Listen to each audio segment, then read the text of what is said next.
तो आइए चलिए शुरुआत करते हैं आज के नीट के पासो सीरीज की पेपर सॉल्यूशन।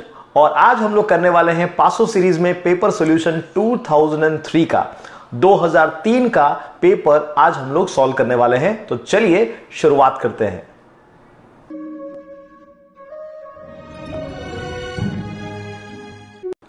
सो क्वेश्चन नंबर 1 यहां पे आपके पास आ रहा है, oxygen -2, F -1, sodium +1, magnesium +2 and Al+3। ये सभी आयंस आपको दिए गए हैं और यहां पे इन आयंस के आयनिक रेडियस की बात की है। 4 ऑप्शन आपको दिए गए हैं, आपको इनको टिक मार्क करना है, आपको उनको सोचना है, राइट। आपको उसके लिए हम लोग टाइम देंगे, आप पॉज भी कर सकते हैं डेफिनेटली, राइट। और उसके बाद आपको आंसर हम लोग सॉल्व करके दिखाएंगे। चलिए शुरुआत करते हैं।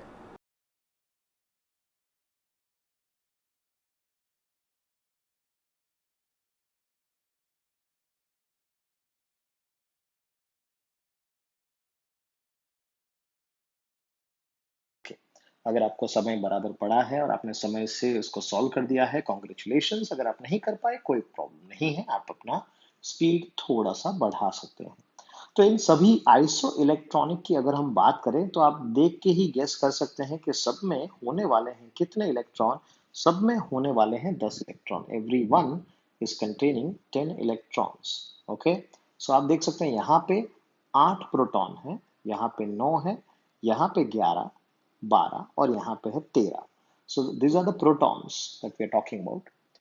अगर एक सिंपल सा लॉजिक अप्लाई करें हम लोग यहाँ पे कि प्रोटॉन्स जो है वो 13 है और इलेक्ट्रॉन सिर्फ 10, तो प्रोटॉन इसको बहुत ही इफेक्टिवली अट्रैक्ट करेगा, नजदीक लेके आएगा। मतलब कि अट्रैक्शन यहाँ पे ज्यादा है, अट्रैक्शन बहुत ज्यादा है। और क्योंकि अट्रैक्शन ज्यादा है, इसका मतलब कि इसका साइज होने वाला है कम, और ये out of the 5 will be having the minimum size. अगर हम बात करें ऑक्सीजन की, तो यहाँ पे आप देख सकते हैं कि 8 प्रोटॉन हैं और 10 इलेक्ट्रॉन हैं, तो इतना कोई इफेक्टिव अट्रैक्शन यहाँ पे होने वाला नहीं है। तो 10 इलेक्ट्रॉन थोड़े से एक्सपैंड करेंगे साइज के अंदर और उनका साइज होगा ज्यादा, सो यहाँ पे होने वाला है मैक्सिमम साइज। आयोनिक रेडियस इसका सबसे ज्यादा होने वाला है। सो 4 ऑप्शन को बराबर से स्टडी किया और हमने बताया कि significant decrease from this to this is happening. एक और चीज यहाँ पे मैं बता देता हूँ, यहाँ पे हम लोग प्रोटॉन अपॉन इलेक्ट्रॉन का रेशियो भी ले सकते हैं। प्रोटॉन अपॉन इलेक्ट्रॉन, या कई लोग इसे Z/E रेशियो भी कहते हैं। अगर प्रोटॉन ज्यादा है और इलेक्ट्रॉन है कम, तो ये रेशियो क्या होगा, ज्यादा आएगा। जैसे कि एल्यूमिनियम +3 में ये रेशियो आएगा 13/10, मतलब कि 1.3। जितना ज्यादा ये रेशियो उतना साइज जो है वो कम होगा। नेक्स्ट वन, यहां पे नेक्स्ट क्वेश्चन आपको कहता है which of the following is not the protonic acid. कौन इसमें से प्रोटोनिक एसिड नहीं है। ओके, सो आपके पास ये 4 ऑप्शन हैं, उन 4 ऑप्शन में से आपको ऐसा चूज करना है कि जिसमें से वो प्रोटॉन डोनेशन ना कर सकता हो। इसका मतलब ये होता है प्रोटोनिक एसिड का। चलिए आपको टाइम मिलेगा इसके लिए सॉल्व करने के लिए।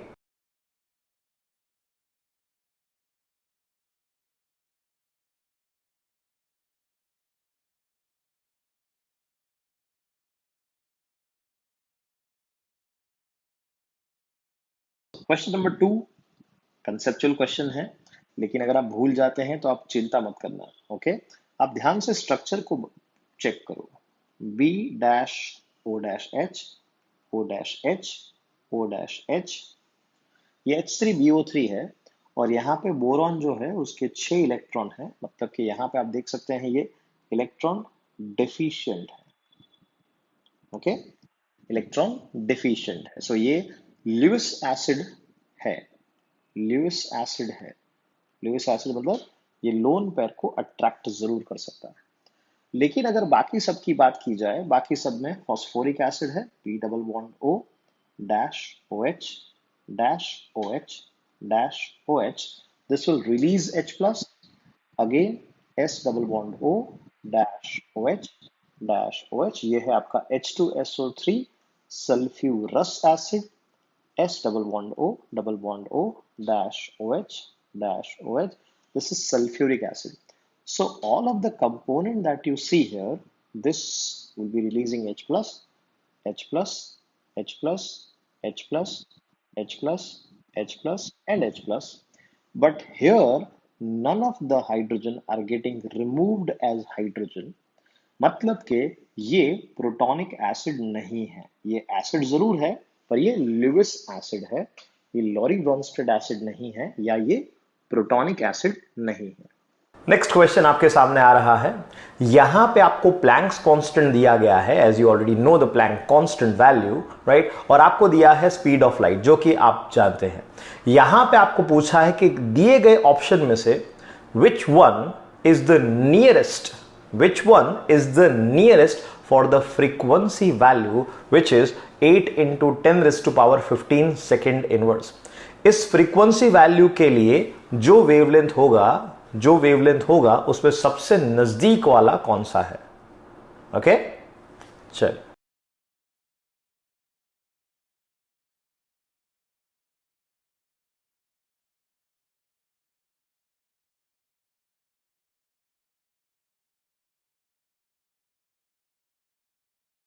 चलिए बात करते हैं क्वेश्चन नंबर 3 की।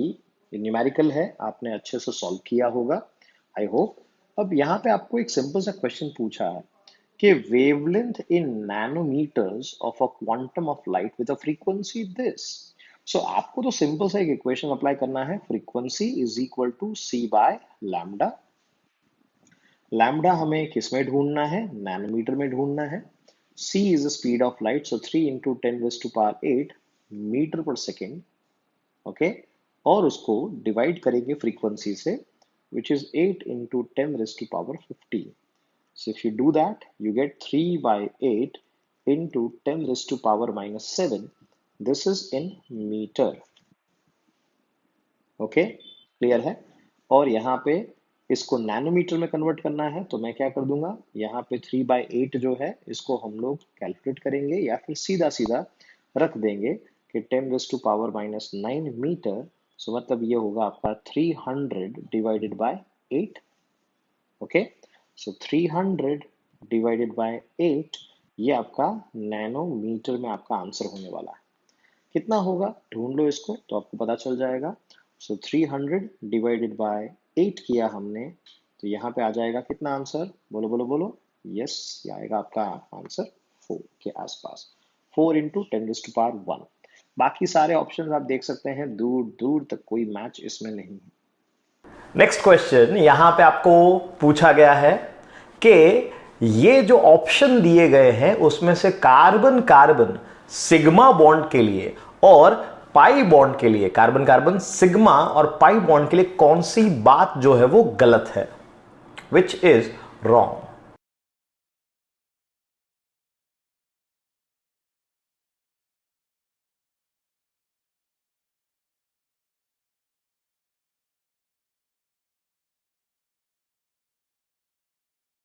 नंबर 4। सर इतना तो ऑप्शन पढ़ने में ही टाइम चला जाता है सर, क्या करें। कोई बात नहीं, हाँ अभी भी है आपके पास टाइम, चलिए मेरे साथ सॉल्व करो। Which of the following statement is not correct for sigma and pi? Sigma is stronger than pi. Sigma pi से strong होता है, सही बात है, सही बात है।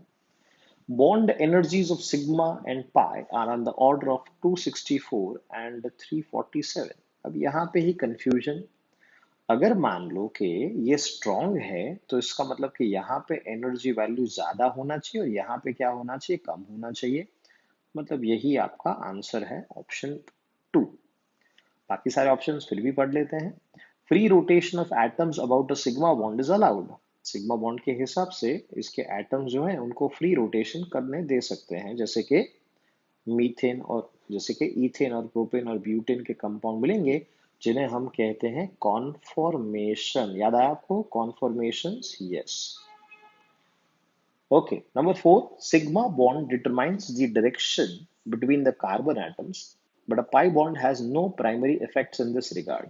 ये भी आपके पास सही है कि अगर हम सिग्मा बॉन्ड लेते हैं तो उसके हिसाब से हमें पता चल जाता है कार्बन के एटम लेकिन एक बार वो सेट हो गया उसी के बाद तो पाई बॉन्ड बनता है। सो यहाँ पे ये पाई बॉन्ड बन रहा है। यस और no? So it has no primary effect to this regard. हाँ, ये एंगल थोड़ा जरूर चेंज कर सकता है, इससे ज्यादा कुछ नहीं। सो next question is here.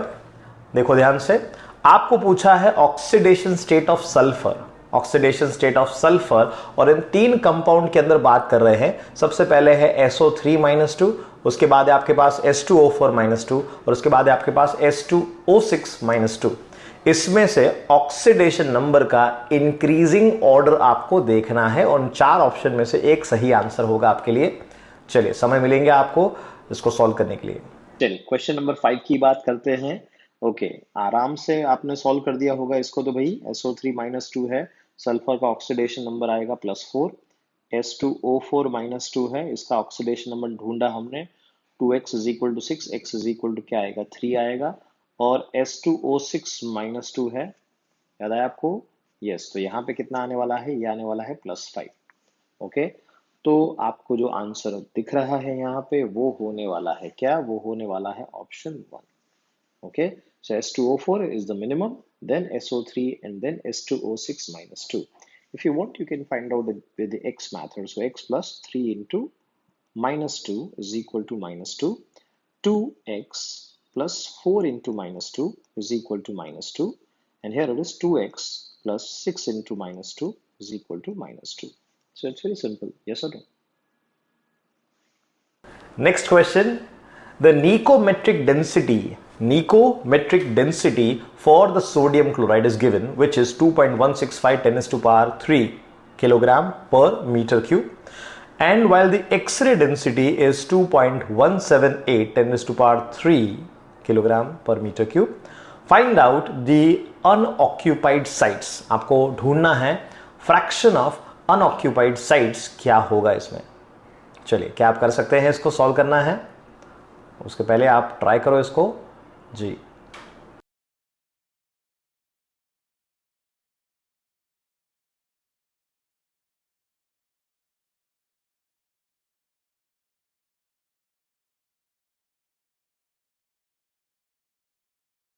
So question number 6 क्या सॉल्व किया तुमने? बाउंसर तो नहीं लगा ना ये? ओके, सो यहाँ पे आपको निकोमेट्रिक डेंसिटी दिया है एंड आपको एक्सरे डेंसिटी दिया है, और आपको पूछा है फ्रैक्शन ऑफ अनऑक्यूपाइड साइट्स। तो फ्रैक्शन ऑफ अनऑक्यूपाइड साइट्स कैसे ढूंढते हैं उसका आपको मैं एक शॉर्टकट सिखा देता हूँ। ओके, बहुत ही सिंपल सा शॉर्टकट आपको मैं दे देता हूँ। ये शॉर्टकट अप्लाई करने के लिए आपको करना क्या है, आपको हमेशा हायर डेंसिटी लिखनी है, उसमें से लोअर डेंसिटी सब्सट्रैक्ट करना है, और डिवाइडेड बाय हायर डेंसिटी करना है। So when you do that, you will be finding the fraction of unoccupied sites. So as you can see here, the greater density is 2.178 into 10 to the power 3, that will take common. 2.165 into 10 to the power 3, again 10 to the power 3 common निकाल लेंगे हम लोग, and divide by higher one, so 2.178 into 10 raised to power 3. So यहाँ पे आपका जो answer होगा वो होगा 0.013 डिवाइड बाय 2.178। सो यहाँ पे हम ले सकते हैं 13 divide by 2.2 into 10 raise to power -3। So if you do that आपको मिलेगा 5 point something into 10 raise to power -3। So that is your answer, option 4। So question number 7 आपके सामने है। यहां पे आपको एक रिएक्शन दिया गया है, और रिएक्शन में आपके पास है प्रोपेन का कंबस्चन। ओके, सो प्रोपेन का कंबस्चन करेंगे, प्रोपेन का O2 के साथ प्रोसेस करेंगे। आप देख सकते हैं रिएक्शन को 3 टाइम्स CO2 मिलेगा आपको, और H2O मिलेगा आपको 4 टाइम्स। यहां पे आपको पूछा इस रिएक्शन के लिए what is the delta H minus delta E। क्या होता है delta H minus delta E, तुम्हें सॉल्व करना है। चलिए आपको समझ देते हैं इसके लिए, बहुत ही आसान है। Just look at the reaction, you will understand what to do. अगर आपको इक्वेशन याद है, यह आंसर जरूर हो सकता है आपके लिए बहुत आसान।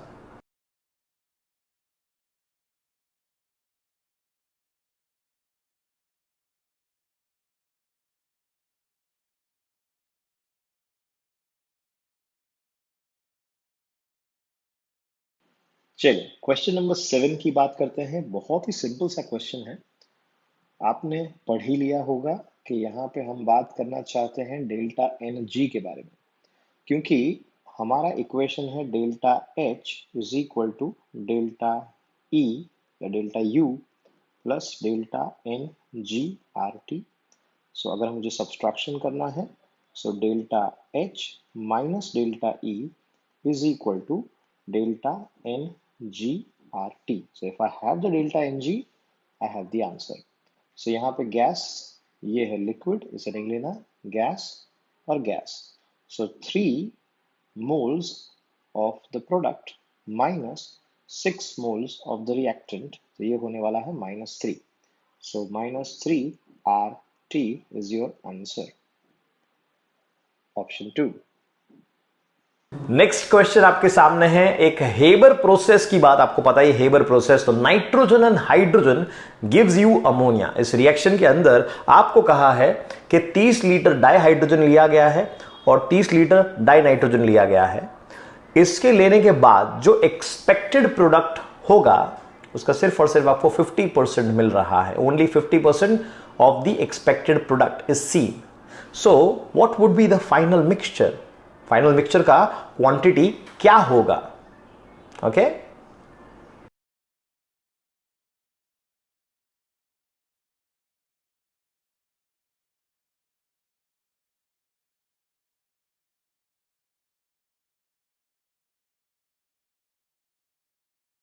चलिए, क्या तुमने क्वेश्चन नंबर 8 अच्छे से सॉल्व किया? Okay, so let's C hydrogen and nitrogen, उसमें से मिलेगा NH3।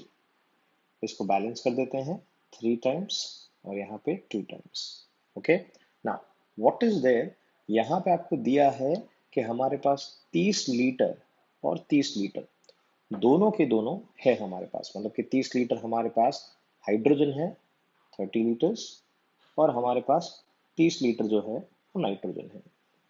और आपको कहा है कि 50% of the expected product.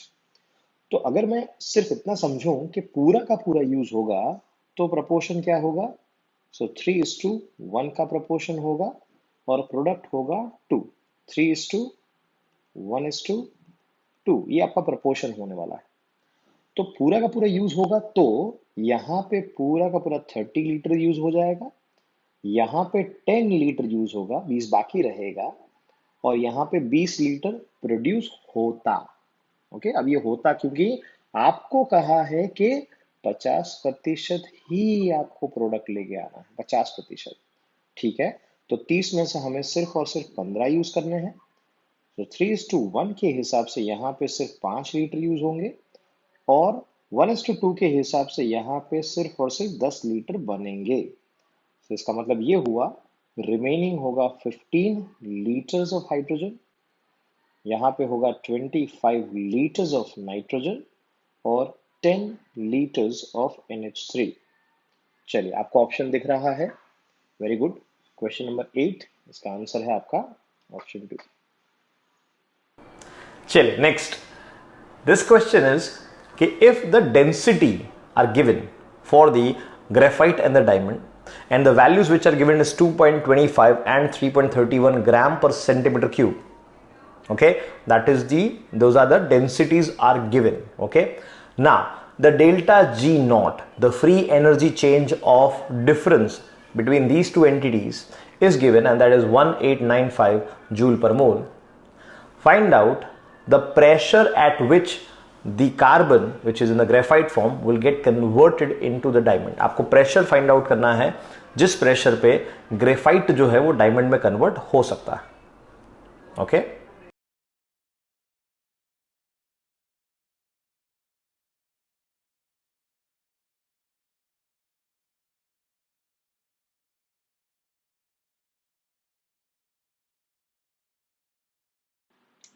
Okay, question number 9 solve किया तुमने, वेरी गुड, बहुत अच्छी बात है। ऐसे अगर आप MCQ सॉल्व करते रहेंगे आपका प्रैक्टिस बहुत ही अच्छा होगा और आपको बहुत ही अच्छे से इजीली क्वेश्चन को समझने में मदद मिलेगी। Now density of graphite and density of diamond both are given to you. क्या दिया है यहाँ पे देखो, density of graphite which is 2.25 और density of diamond is 3.31 gram पर centimetre cube. If the standard free energy delta G naught is equal to 1895 joule per mole, okay, the pressure at which graphite will be transformed, इस pressure पे वो transform होगा diamond के अंदर, ये हमें ढूंढना है. क्लियर है? ओके. सो सबसे पहले तो हमें लिखना है क्या, डेंसिटी का फॉर्मूला. आप जानते हैं density is equal to mass upon volume. Okay. तो हमारे पास ग्रेफाइट है जिसका आपके पास ऑब्वियसली वजन होगा 12 ग्राम और उसका डेंसिटी है 2.25. अगर हम लोग वॉल्यूम ले लें डायमंड का तो वहां पे होने वाला है 12 डिवाइड बाय 3.31. ओके. अब ये क्योंकि ml में आएगा तो इसको हम लोग क्या करेंगे, लीटर में कन्वर्ट कर सकते हैं और फिर इसका हम लोग वैल्यू निकालेंगे. So delta G naught is equal to minus W max, जैसे कि आप जानते हैं, एंड इसका मतलब होगा P डेल्टा V. ओके. चलिए, so pressure is equal to what, W max का वैल्यू या डेल्टा G का वैल्यू हम लोग लेंगे. तो यहाँ पे आपके पास क्योंकि डेल्टा G का वैल्यू है, so delta G divided by delta V. Okay. चलिए, डेल्टा G का वैल्यू बता देते हैं. डेल्टा G का वैल्यू कितना है, 1895 जूल पर मोल, और नीचे इन दोनों का हम लोग क्या करेंगे, डिफरेंस लेंगे, इसका और इसका डिफरेंस, राइट. वैल्यू अगर आपने कैलकुलेट किए हैं तो इसका डिफरेंस आपको मिलेगा 1.91 इंटू 10⁻⁻³ एंड ये लीटर में है, और डिवाइडेड बाय हम करेंगे क्या, हम करेंगे 101.32. क्यों? क्योंकि ये डेल्टा V है वो लीटर में है और ये इसको जूल में कन्वर्ट करने के लिए है. ओके. इसलिए आपका आंसर आएगा, इसका आंसर आएगा 9.92 इंटू 10⁸ पास्कल. ये जो आपको आंसर मिलेगा ये आपको 9794 मिलेगा, जो कि आपका किस में है, बार में. ओके. चलिए, नेक्स्ट वन. सो नेक्स्ट क्वेश्चन आपके सामने है, what is the entropy change when 1 mole of ice is converted into water. अगर 1 मोल आइस जो है वो वाटर में कन्वर्ट हो रहा है तो उस दौरान एंट्रोपी चेंज क्या होगा. Okay.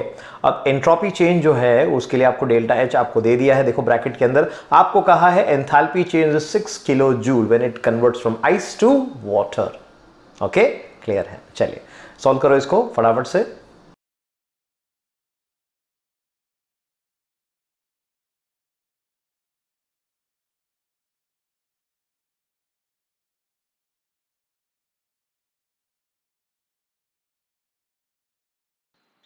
question number 10.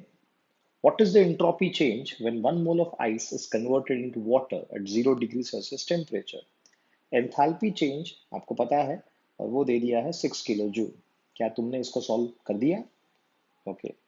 Entropy change is equal to what, Q reversible divided by T या delta H divided by T. So यहाँ पे है 6 किलो जूल, सो 6 इंटू 10⁻³ क्योंकि जूल पर केल्विन पर मोल में पूछा है आपको, divided by temperature that is 273. बहुत ही आसान हो गया. आपको करना क्या है, 6000 डिवाइड बाय 273. चलिए कर लेंगे हम लोग. डिवाइड किया तो 20 के ऊपर आंसर आएगा 21.98. अगर मान लो यहाँ पे 300 होता तो एग्जैक्ट आंसर आता ना 20, इसलिए 20 से ज्यादा है 20.98. चलिए नेक्स्ट क्वेश्चन. यहां पे आपको एक रिएक्शन दिया गया है, obviously it's a Haber's process, N2 + 3H2 gives 2 times NH3. इस रिएक्शन के लिए रिएक्शन कोएफिशिएंट क्या होगा, तो यहां पे आपको लिख के दिया है, उसका इक्वेशन दिया है, आप इक्विलिब्रियम कांस्टेंट भी जानते हैं. एंड एक क्वेश्चन पूछा है, this reaction will move from right to left, this reaction will move from right to left if, मतलब कि ये 4 ऑप्शन है, उसमें से कौन सी एक ऐसी कंडीशन होगी जिसमें रिएक्शन राइट से लेफ्ट में शिफ्ट होगा. ओके.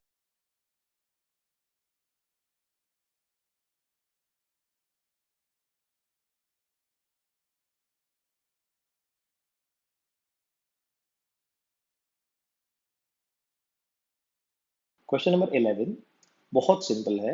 आपको कहा है राइट टू लेफ्ट, मतलब के रिवर्स रिएक्शन की बात कर रहे हैं।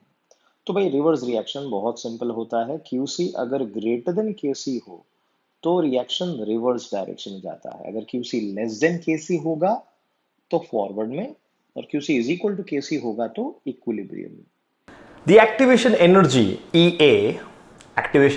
EA is for the forward reaction. A gives B.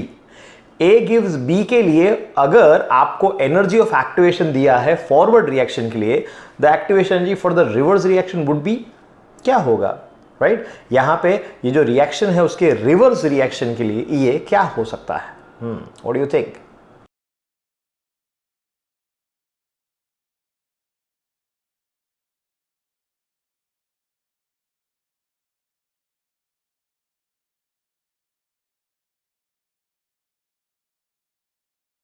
चलिए question number 12, activation energy solve किया तुमने ये for a simple chemical reaction in a forward direction is this. So reverse के लिए क्या हो सकता है?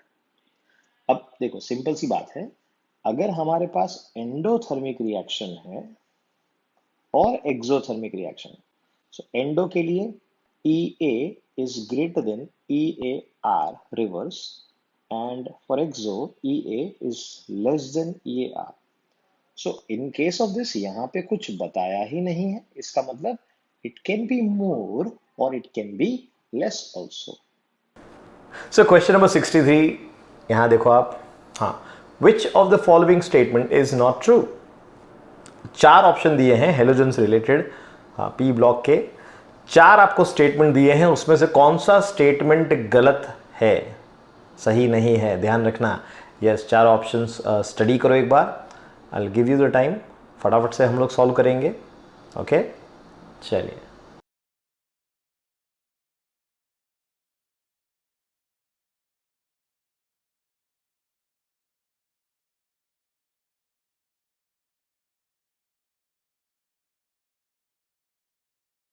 क्वेश्चन नंबर 13 सॉल्व किया। ओके, यहाँ पे आपको कहा है विच इज नॉट ट्रू, कौन सा सही स्टेटमेंट नहीं है। Okay, so among the halide ions iodide is the most powerful reducing agent. तो जिसका आसानी से ऑक्सीडेशन होता हो, बराबर है, वो पावरफुल रिड्यूसिंग एजेंट है। और आंसर सही है, आई माइनस में से आई टू बनेगा आसानी से, बराबर है। इसका आसानी से ऑक्सीडेशन हो सकता है, मतलब कि ये ट्रू स्टेटमेंट है। यहां पे आपको नॉट ट्रू पूछा है। Fluorine is the only halogen that does not show a variable oxidation state. तो ये भी सही है, apart from one example which is HOF, fluorine का -1 ऑक्सीडेशन स्टेट होता है। Okay, next one is HOCl is stronger than HOBr। ये भी सही है। HOCl हाइपोक्लोरस एसिड होता है, HOCl, और HOBr हाइपोब्रोमोस एसिड। एंड जितना ज्यादा इलेक्ट्रॉन नेगेटिविटी होगा उतना आसानी से H प्लस रिलीज हो पाएगा। यहाँ पे कंपेरेटिवली कम है, इसलिए इतना जल्दी आसानी से रिलीज नहीं हो पाएगा। So HOCl is a stronger acid. लेकिन अगर हम लोग बात करते हैं HF की, so HF is weaker acid as compare to HCl। So because of the hydrogen bond आसानी से H प्लस रिलीज नहीं होगा। सो नेक्स्ट क्वेश्चन है, what is the principle of zone refining?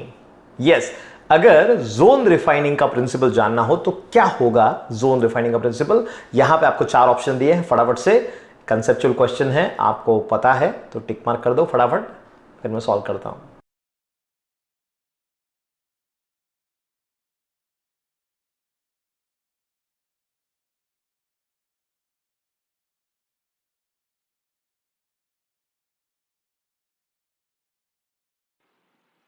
Question number 14 is very simplistic. यहां पे आपको simple से पूछा है कि what is the principle of zone refining, method जो है उसका प्रिंसिपल क्या है। तो जब भी टेम्परेचर बढ़ाते हैं तो इम्प्यूरिटी का सॉल्युबिलिटी बढ़ता है, मोल्टन स्टेट में इसका सॉल्युबिलिटी ज्यादा होता है। That is the principle. Okay, okay, next question, ये एक रिएक्शन आपको दिया है, आप देख सकते हैं, और इस रिएक्शन के लिए the forward reaction is 4/3 aluminium plus O2 मिलेगा आपको 2 times Al2O3. For that reaction the delta G is given. Look at the delta G value. Delta G आपको क्या दिया है? वो दिया है आपको -827 किलो जूल पर मोल.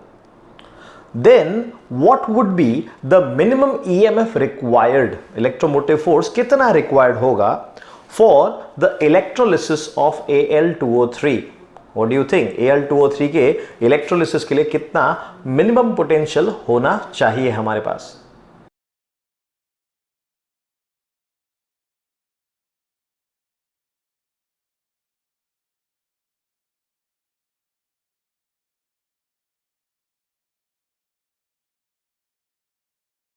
क्वेश्चन नंबर 15 यहाँ पे थोड़ा ध्यान रखने लायक था. क्या आपने ध्यान रखा? आइए चेक करते हैं. On the basis of information from this, okay, minimum EMF required to carry out the electrolysis is equal to what? तो सबसे पहले तो ये जो रिएक्शन आपको दिख रहा है 4/3 aluminium plus O2 gives us 2/3 Al2O3. इस रिएक्शन को आप रिवर्स कर दो और मल्टीप्लाई बाय 3 कर दो. यहाँ पे 3 आपको दिख रहा है, तो मल्टीप्लाई बाय 3 कर दो. So 2 times Al2O3 gives us 4 aluminium plus 3 O2. And now for 1 mole if we want to ask Al2O3, तो वहां पे मिलेगा 2 times aluminium plus 3/2 O2. ये सब करने के पीछे हमारा रीजन ये था कि because we want to go for electrolysis, so what we did was multiply by 3 and then उसको इन्वर्स किया हमने. तो इन्वर्स लिख देता हूं मैं यहाँ पे. इन्वर्स किया हमने, मल्टीप्लाई बाय 3 किया और फिर हमने डिवाइड बाय 2 किया. सो जो आपको 827 वैल्यू दिया है उसको भी आपको यही करना है. सो इस रिएक्शन के लिए डेल्टा जी का वैल्यू कितना आएगा? तो माइनस का प्लस हो जाएगा 827 मल्टीप्लाई बाय हम लोग करेंगे 3 और डिवाइड बाय हम लोग करेंगे 2. ओके, सो यहाँ पे आपको इसका वैल्यू मिलेगा. अभी इसका वैल्यू रखने की जरूरत नहीं है, हमें डायरेक्ट ईएमएफ ढूंढ लेना है. तो E0 is equal to what? NF E0 is equal to delta G. So 827 multiply by 3 divided by 2, ये आपका डेल्टा G वैल्यू है. उसको डिवाइड करना है N से. यहाँ पे देखो एल्यूमिनियम प्लस 3 2 बार है और यहाँ पे 0 हो रहा है, तो कितने इलेक्ट्रॉन का ट्रांसपोर्ट हुआ? 6. और फैराडेज वैल्यू 96,500. ये जो किलो जूल में है उसको हम लोग जूल में कन्वर्ट कर देते हैं, तो मल्टीप्लाई बाय हम क्या कर देंगे? 1000 कर देंगे. सो बेसिकली 96.5 मल्टीप्लाई बाय यहाँ पे हम लेते हैं 12, 827 मल्टीप्लाई बाय 3. फिर इसका मल्टीप्लिकेशन डिवीजन हम लोग करेंगे और आपको आंसर मिलेगा. कितना आंसर आ रहा है? यहाँ पे आंसर आ रहा है 2.14 वोल्टेज. नेक्स्ट क्वेश्चन यहां पे A gives B, एक रिएक्शन आपको दिया है which is following the first order. First order follow कर रहा. अगर A के 0.8 मोल में से B के 0.6 बनाने हैं, ध्यान से देखना, A के 0.8 मोल है आपके पास, उसमें से आपको B के 0.6 बनाने हैं, तो उसके लिए 1 आवर लगता है. Okay, so what would be the time taken if we start from 0.9 mole of A and we want 0.675 mole of B? याद रखना फर्स्ट ऑर्डर है, रिएक्शन A gives B है. कैलकुलेट करो, शॉर्टकट से आसानी से आंसर आ सकता है.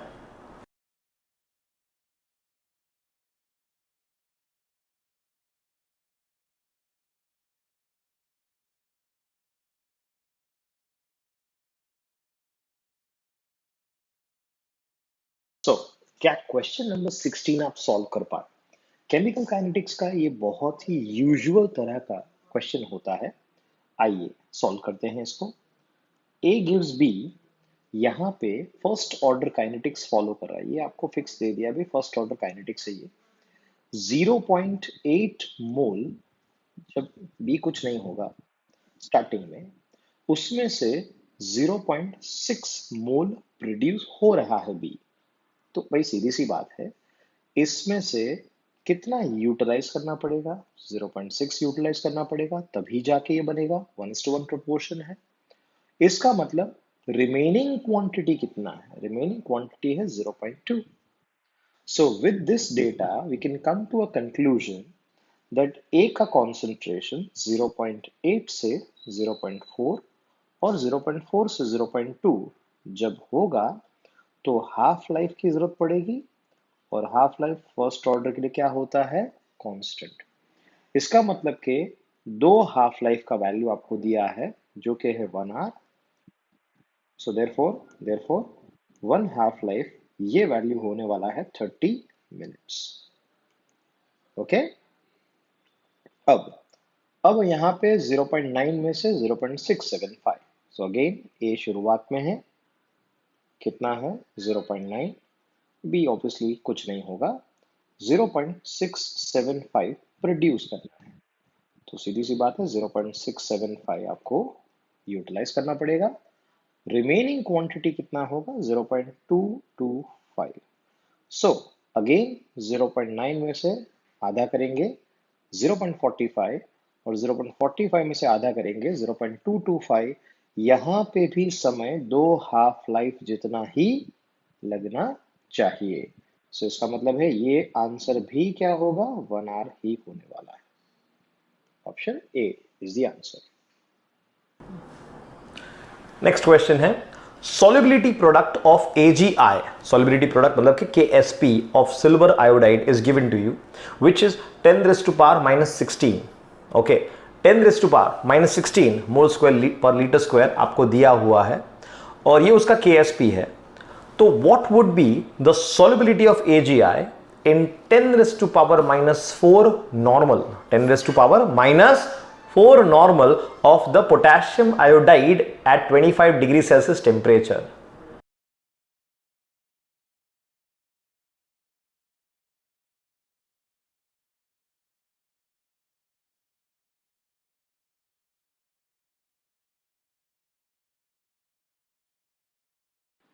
चलो question number 17। AgI that is silver iodide तुमने सॉल्व किया 1:1 सॉल्ट के हिसाब से। KSP is equal to S square. Okay.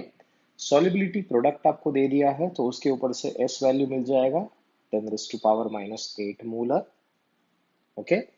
परंतु यहाँ पे सॉल्युबिलिटी आपको पूछा गया है 10 raise to power minus 4 normal, 10 raise to power minus 4 normal potassium iodide solution के लिए। सो फिर से एक बार, K S P is equal to A G plus into I minus, ये जो हमने ढूंढा वो किसके अंदर है? वाटर के अंदर। अब देखो चेंज क्या आ रहा है, ये आंसर तो हो ही नहीं सकता ना। ठीक है, ए जी प्लस का वैल्यू लेते हैं एस। सॉल्युबिलिटी कितना है? 10 रेज़ टू पावर माइनस 4, और के एस पी का वैल्यू कितना है? वो है 10 raise to power minus 16। So therefore S का वैल्यू होगा 10 raise to power minus 12। Clear है? ये है आपका आंसर, ऑप्शन 2। चलिए नेक्स्ट क्वेश्चन। यहां पे सोल्यूट प्लस सॉल्वेंट हम लोग सॉल्यूशन बनाना चाहते हैं। फर्स्ट ऑफ ऑल आपको तीन वैल्यूज दिए हैं सॉल्वेंट मॉलिक्यूल्स को एक दूसरे से अलग करने के लिए, मतलब there is a solvent and then we have separated solvent molecule. The energy which is required is delta H1 for solute delta H2, and if you have separated solute and separated solvent, उसको mix किया जाए तो वहां पे जो enthalpy होगा, जो release होगा, उसे हम कहेंगे delta H3। okay, so find out when solution would be ideal, कब solution ideal बनेगा। इसमें से जो कंडीशन आपको दिए गए हैं उसमें से कौन से कंडीशन पे solution ideal बन सकता है? कंसेप्चुअल क्वेश्चन, चलिए सॉल्व करते हैं।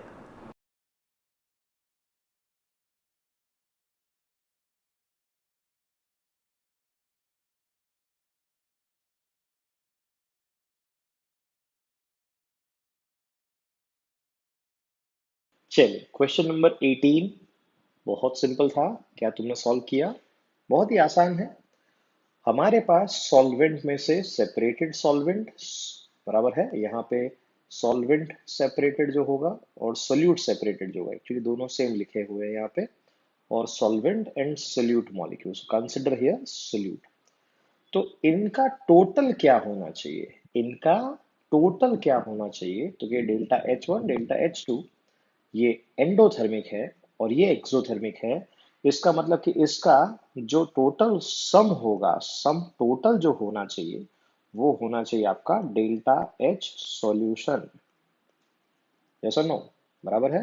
तभी जाके वो आइडियल होगा। जितना इसमें एनर्जी चाहिए उतना ही एनर्जी इसमें रिलीज होना चाहिए, positive positive and negative. Clear है? तभी जाके डेल्टा H का वैल्यू क्या हो जाएगा, 0 हो जाएगा। नेक्स्ट क्वेश्चन बहुत ही आसान है।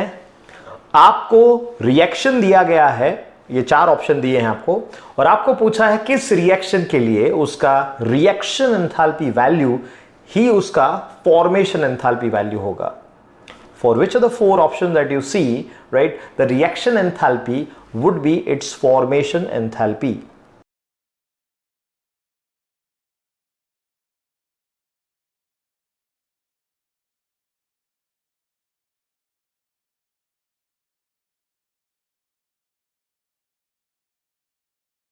Question number 19.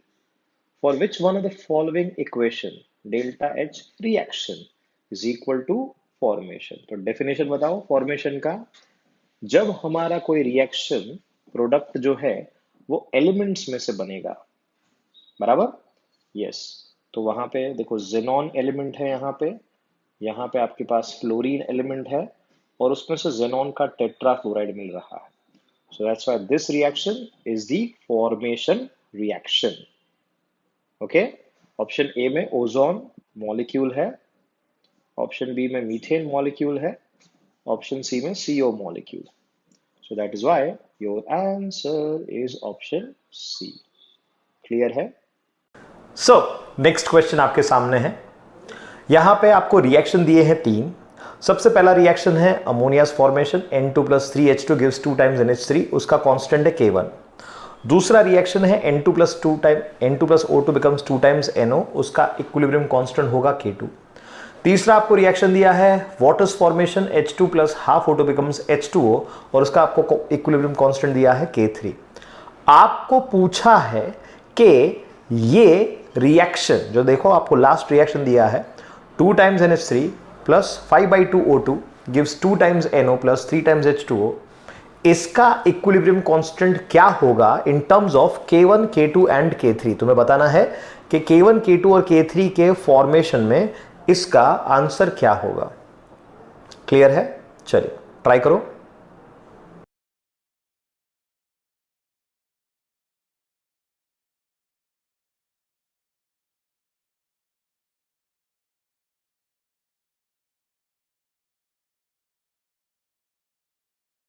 Very easy question, question number 20। चलिए, आपको एक रिएक्शन दिया है फाइनल बनाने के लिए, और वो फाइनल रिएक्शन जो है आपको इन तीनों पे से बनाना है।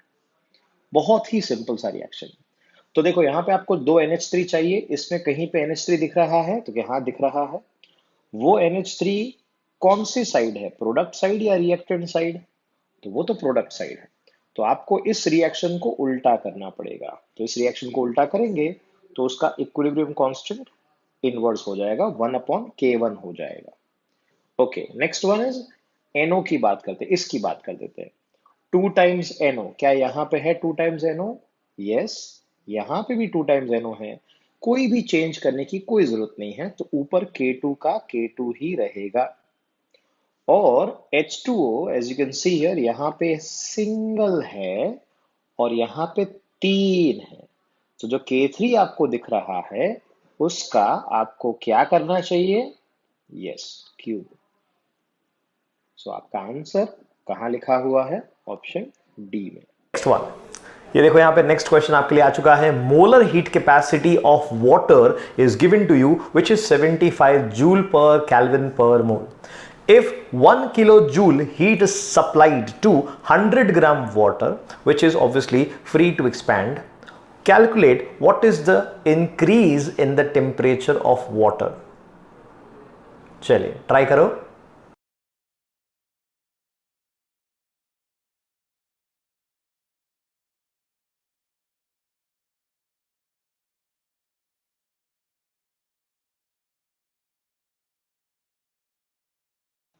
चल 20 एमसीक्यू हो चुके हैं, 21st एमसीक्यू की ओर आगे बढ़ रहे हैं।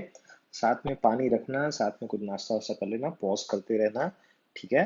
हाँ, बोर मत हो जाना, ठीक है। आराम से पढ़ना है, बहुत अच्छे से। मोलर हीट कैपेसिटी आपको दिया है Cn is equal to Q divided by N delta T. आपको कहा है कि हमने 1 kilo joule of heat supply कर दिया है, ठीक है भाई। 1 किलो जूल हीट सप्लाई कर दिया तो हम क्या कर सकते हैं। और n का वैल्यू क्या है, तो क्या n मोल है भाई। तो भाई 100 ग्राम पानी लिया, डिवाइड बाय 80, उसका मोलर मास कर डाला। डेल्टा टी तो हमें ढूंढना ही पड़ेगा, वही आंसर है। और Cn का वैल्यू है 75। अरे वाह, कितना आसान। अब तो डेल्टा टी मिल ही जाएगा, क्या कहते हो। कैंसल कैंसल कैंसल, यहाँ पे ऊपर हो जाएगा 180 और डिवाइडेड बाय हो गया 75।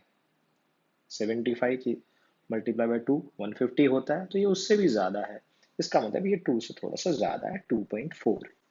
नेक्स्ट क्वेश्चन यहां पे आप देख सकते हैं, किस ऑर्डर के लिए, for which order of the reaction the rate and the rate constant would be equal.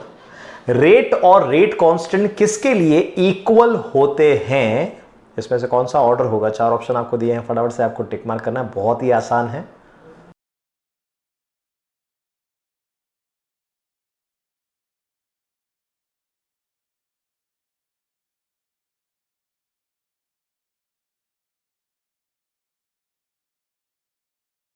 बहुत ही आसान, 22 नंबर का क्वेश्चन देखते ही आंसर आ जाता है। dr/dt बोल रहे हैं कि इज इक्वल टू के है। आहा, तो ये कब होगा, जब reactants concentration raise to power 0 होगा। और यही क्या होता है, यही होता है इसका ऑर्डर ऑफ रिएक्शन। यस और no. Next question, question number 23 आपके सामने है। यहां पे आपको आर्हेनियस इक्वेशन बताया गया है, k is equal to A into E raise to power minus E upon R T, जानते हैं आप इसको।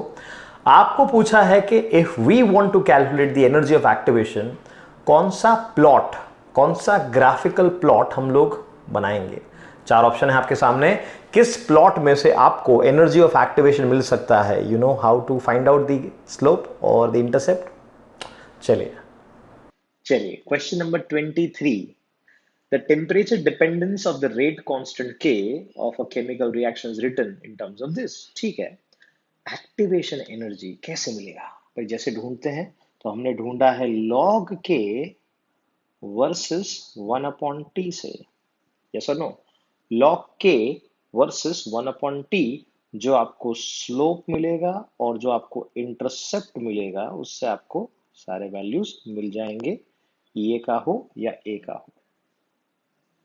चलिए क्वेश्चन नंबर 24 देखना, आराम से पॉज करके इसको सॉल्व कर। नेक्स्ट क्वेश्चन यहां पे बहुत सिंपल सा, आपको एक स्ट्रक्चर दिया गया है, इस स्ट्रक्चर का आपको IUPAC नेम बताना है, राइट। माइंड वेल, थोड़ा सा ध्यान से इस स्ट्रक्चर को जरूर ड्रॉ करना, इसमें आपको टाइम मिलेगा 15 सेकेंड का, बहुत ही आसान है। फटाफट से 4 ऑप्शन पढ़ लो और आपका फेवरेट चूज कर लो। लॉन्गेस्ट कार्बन चेन के बारे में आपको जानते हैं, अगर हाँ तो अप्लाई ज़रूर करना, भूल मत जाना। ओके चलिए ट्राई करते हैं।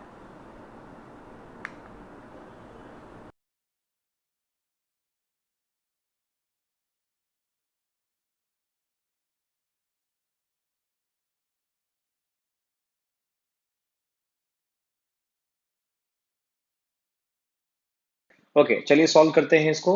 बहुत ही आसान, लॉन्गेस्ट कार्बन चेन यहां से शुरू करके इस तरफ से जाएंगे जाएंगे जाएंगे।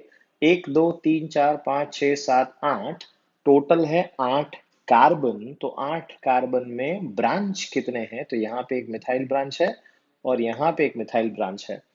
तो तीसरे नंबर पे और चौथे नंबर पे यहाँ पे इथाइल ब्रांच है और यहाँ पे मिथाइल ब्रांच है। तो 4 ethyl 3 methyl octane. Okay next question आप देख सकते हैं यहां पे, ये रिएक्शन क्या है, हाइड्रोसाइनिक एसिड आप जानते हैं, उसका रिएक्शन हम करते हैं एसिटाल्डिहाइड के साथ। और ये कह रहे हैं कि उसमें से जब साइनोहाइड्रीन मिलेगा आपको, क्या मिलेगा आपको, cyanohydrin adduct, if you hydrolyse it, it is going to give you acid, और यहां पे कार्बोक्सिलिक एसिड देखो मिल रहा है। ये जो कार्बोक्सिलिक एसिड मिल रहा है उसमें जो एसिमेट्रिक सेंटर जनरेट हुआ, एसिमेट्रिक सेंटर कायरल कार्बन, तो उसके हिसाब से हमारा जो प्रोडक्ट मिल रहा है वो कैसा होगा?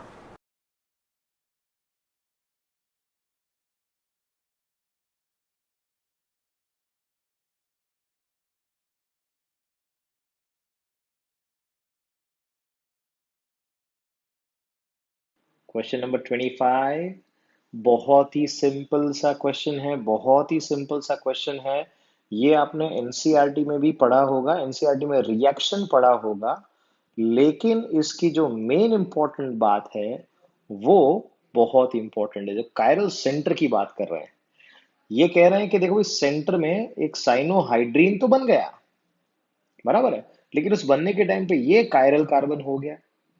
तो जो अटैक है वो किस किस तरह से हुआ है? तो भाई दोनों साइड से अटैक होगा।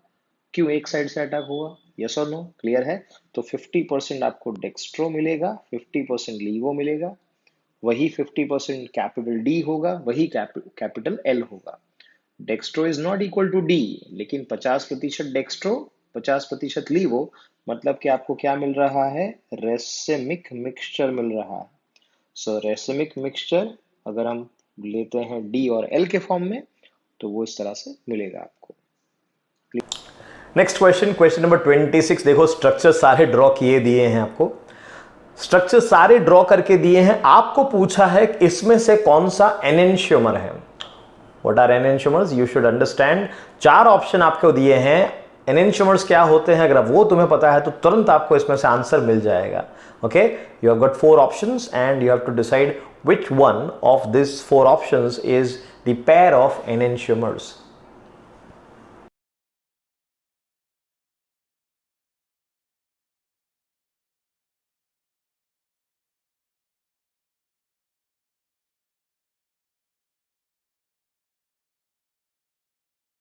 नंबर 26, भाई देखो देखो देखो, बहुत ही सिंपल है। आपको करना क्या है? आपको यहाँ पे मिरर इमेज रखना है। क्या रखना है? Mirror image. जैसे ही हमने बीच में मिरर रख दिया, पता चल जाएगा कि मिरर कौन है। यहाँ पे मिरर रखना है, यहाँ पे मिरर रखना है, यहाँ पे मिरर रखना है, यहाँ पे मिरर रखना है। क्या ये परफेक्टली मैच हो रहा है? तो कि भाई हाँ ये तो हो रहा है, चलो ये तो फिक्स हो गया। क्या ये मैच हो रहा है? अब जो मैच नहीं हो रहा, अलग कलर से दिखा रहा हूँ, ये देखो यहाँ पे ये मैच नहीं हो रहा है। सिमिलरली ये तो मैच हो रहा है, लेकिन यहाँ पे जो कंपोनेंट है OHH, ये वाला, ये मैच नहीं हो रहा है, लुक एट दैट। और इसमें भी ये मैच नहीं हो रहा, so this is not the answer. Answer क्या है? ऑप्शन 1 आंसर है आपका। क्लियर? ये आपका सही आंसर है। चलिए नेक्स्ट क्वेश्चन आपके सामने आ रहा है, क्वेश्चन नंबर 27। यहां पे एक रिएक्शन दिया है। सबसे पहले आप देखो, सबसे स्टार्टिंग में है आपके पास एसिटिक एसिड, जिसका हम लोग PCl5 के साथ रिएक्शन करेंगे। You are getting a product A. Now what you do is you react that with benzene in presence of anhydrous AlCl3. Okay, so you get a product which is B. Now you take that B and you add in the Grignard reagent which is C2H5MgBr. What do you get? The product C. 4 option क्या है उसमें से answer? पहला, acetic acid का हमने reaction किया PCl5 के साथ, इसका आंसर आपको पता होना चाहिए। जो उसमें से आंसर मिला उसका बेंजीन के साथ एनहाइड्रस AlCl3, यह समझ में आ रहा है आपको। और उसके बाद हमने किया है ग्रिग्नार्ड। यस और नो? चलिए ट्राई करो।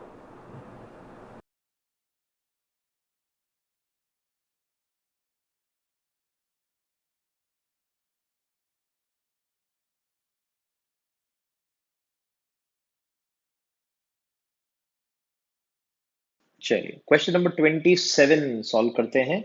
तुमने सॉल्व कर दिया होगा।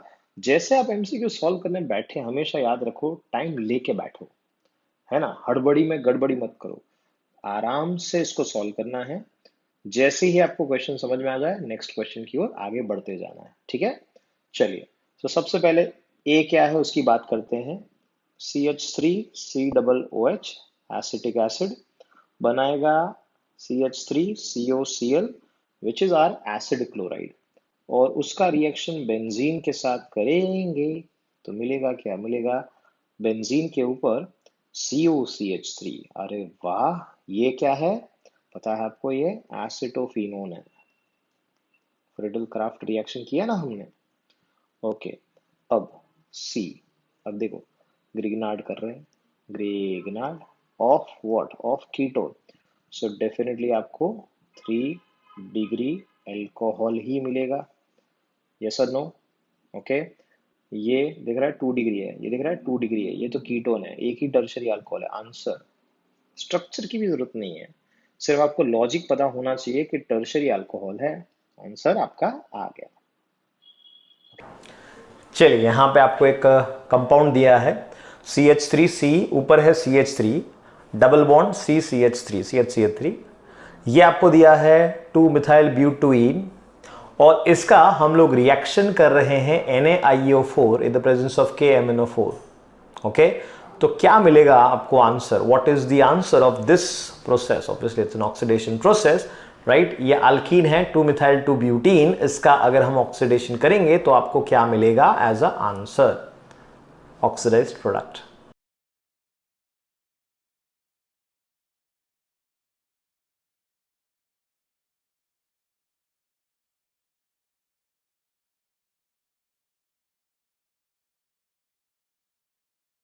यहाँ पे है आपके पास ये कंपाउंड, यहाँ पे एक्चुअली CH3 होगा, 2 मिथाइल 2 ब्यूटीन है। On reaction with NaIO4 in the presence of KMnO4 क्या मिलेगा हमें, व्हाट विल बी ऑब्टेन्ड। तो देखो भाई, ब्रेक डाउन होने वाला है, वो तो सबको पता है। अल्कीन का टेस्ट ही होता है पोटेशियम पर मैंगनीट का, और उस टेस्ट को आप क्या कहते हो पता है आपको? इस टेस्ट को हम कहते हैं Baeyer's test. Yes, Baeyer's test potassium per manganate का टेस्ट होता है, जिसमें एल्कीन जो है उसका ब्रेकडाउन होता है पोटेशियम पर मैंगनीट के साथ। You get two components, one of which is CH3, C double bond O, CH3, that is acetone, and the other one on this side is CH3, C double bond O dash OH। Oxygen add हुए हैं यहाँ पे 1, 2 और 3। Okay, clear है? So this is your answer, option 2। चलिए next question 29 आपके सामने आ रहा है। डेनियल सेल तो आपको पता ही है, सो Zn+2 Cu+2 Cu ना। इनिशियली हमने Zn+2 का जो कॉन्सेंट्रेशन देखो पहले सेल में वो है 0.01, जबकि CuSO4 में उसका कॉन्सेंट्रेशन 1 मोलर है। That time the potential is even, and if in the second case ZnSO4 का कॉन्सेंट्रेशन 1 मोलर कर दिया जाए और CuSO4 का 0.01 कर दिया जाए तो उसका पोटेंशियल है E2। So find out what is the relation between E1 and E2। E1 और E2 में क्या रिलेशन है?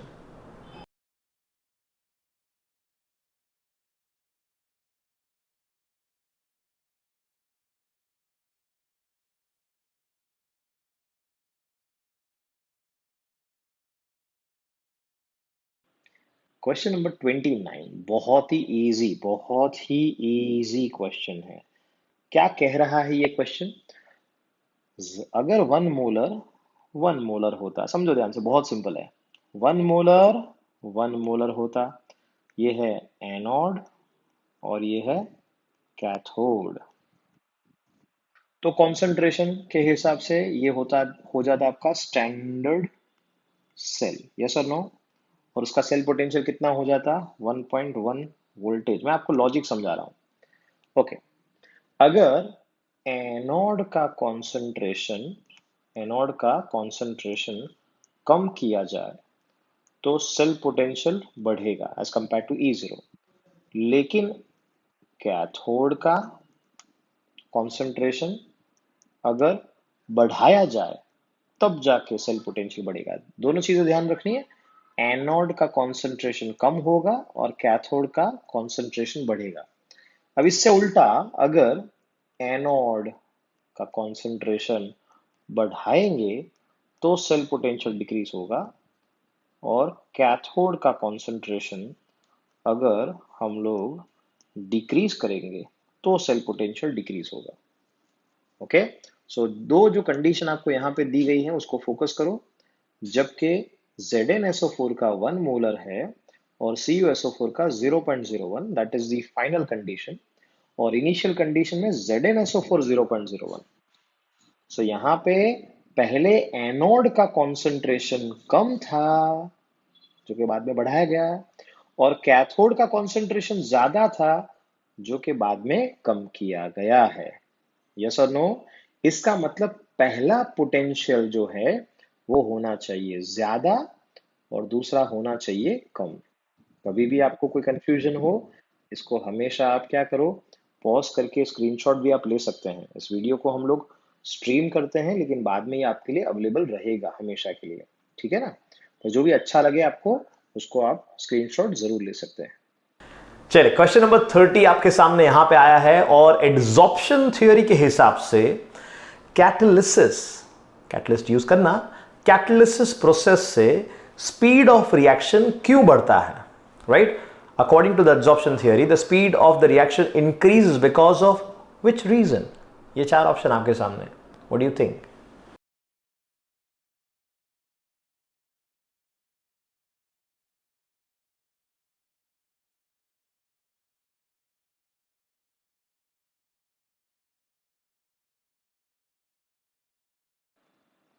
चलिए, क्वेश्चन नंबर 30 क्या कहता है, देखो देखो देखो। एड्सॉर्प्शन थियोरी ऑफ कैटलिसिस है। थियोरी ऑफ कैटलिसिस मतलब कि कैटलिस्ट कैसे काम करता है। तो अपने सारे स्टेटमेंट पढ़ने चाहिए एक बार। स्टेटमेंट सारे पढ़ोगे तो पता चलेगा कि कैटलिस्ट के ऊपर जब होता है एड्सॉर्प्शन तो वो प्रोड्यूस करता है heat which increases the speed of the reaction. Reaction का स्पीड क्या करेगा, बढ़ाएगा। एड्सॉर्प्शन हीट प्रोड्यूस करेगा जिसकी वजह से हमारे रिएक्टेंट का एनर्जी ऑफ एक्टिवेशन क्या होगा, डाउन होगा। ओके, क्वेश्चन नंबर 31 आपके सामने है कि which the following characteristic of the transition metal D block metal, right, is associated with their catalytic activity? Okay, तो कौन सी प्रॉपर्टी कैटालिटिक एक्टिविटी से कनेक्टेड है?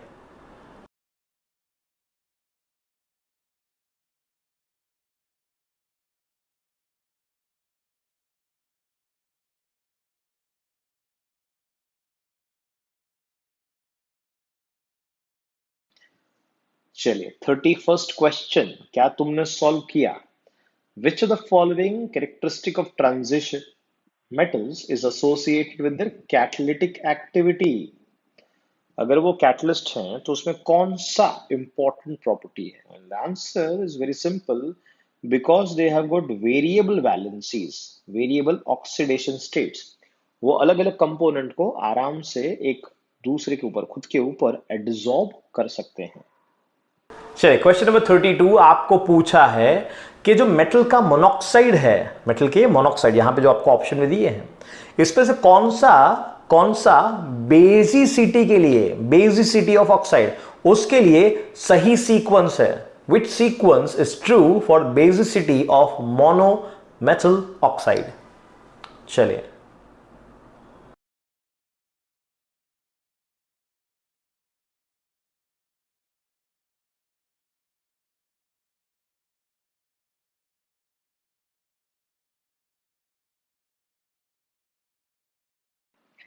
आइए क्वेश्चन नंबर 32 को सॉल्व करते हैं। आप तुमने सॉल्व कर दिया होगा, देख लिया होगा क्वेश्चन।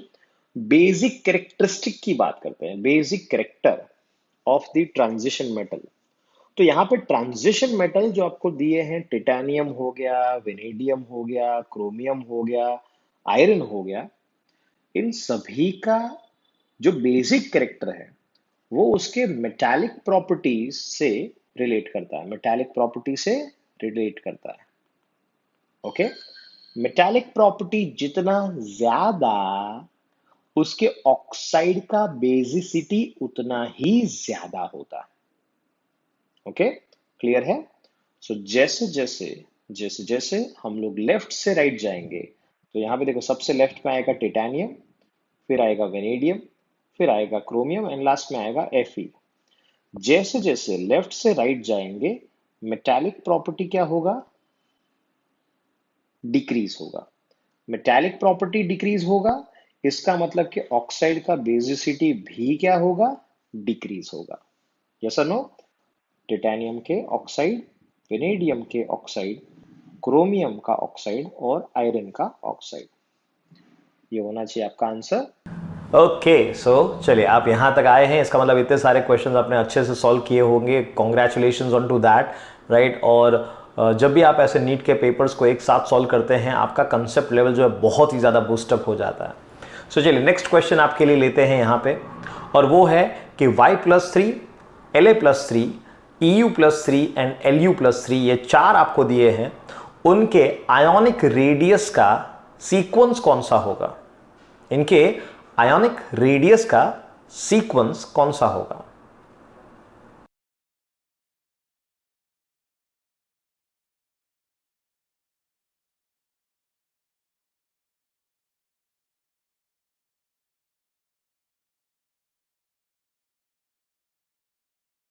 चलिए, तो आइए सॉल्व करते हैं क्वेश्चन नंबर 33। ओके, यहाँ पे आपको पता है y इज एटॉमिक नंबर 39, सो वो 38 के बाद आएगा, मतलब कि आपके डी ब्लॉक में सबसे पहला एलिमेंट ये होने वाला है। ओके, सो यहाँ पे y+3 होगा इस तरह से। इसके एग्जैक्टली नीचे लेंथेनम होगा, जो कि डी ब्लॉक का एलिमेंट गिना जाता है, और एफ ब्लॉक की शुरुआत इससे होती है, लेंथेनेट सीरीज की, जो कि शुरुआत होगा सीरियम से और एंड होगा ल्यूटेशियम पे। और इसके सेंटर में सीरियम से ल्यूटेशियम के बीच में आएगा EU। इन सभी के +3 ऑक्सीडेशन स्टेट के साइज को हम कंपेयर कर रहे हैं। देखो, साइज कंपेयर करना बहुत ही आसान है। when we move from period from left to right, तो साइज क्या होगा? डिक्रीज होगा। Okay, and when we move from top to bottom, size क्या होने वाला है? इंक्रीज होने वाला है। सो बाय डिफॉल्ट यहाँ पे किसका साइज होगा सबसे ज्यादा? तो आंसर सिंपल है, La+3 का साइज होगा सबसे ज्यादा। एक ही ऑप्शन है ऐसा जिसमें लेंथेनम+3 का साइज हो सबसे ज्यादा, वही आपका आंसर है, ऑप्शन 2। ओके, 34 नंबर का क्वेश्चन, सोडियम नाइट्रोप्रोसाइड का आईयूपीएसी नेम पूछा है। सोडियम नाइट्रोप्रोसाइड का आईयूपीएसी नेम इसमें से कौन सा सही है? अगर आपने कंपाउंड ड्रॉ किया है, अगर आपने कंपाउंड को एक बार भी देखा है, तो आपको जरूर इसका आंसर पता चल जाएगा।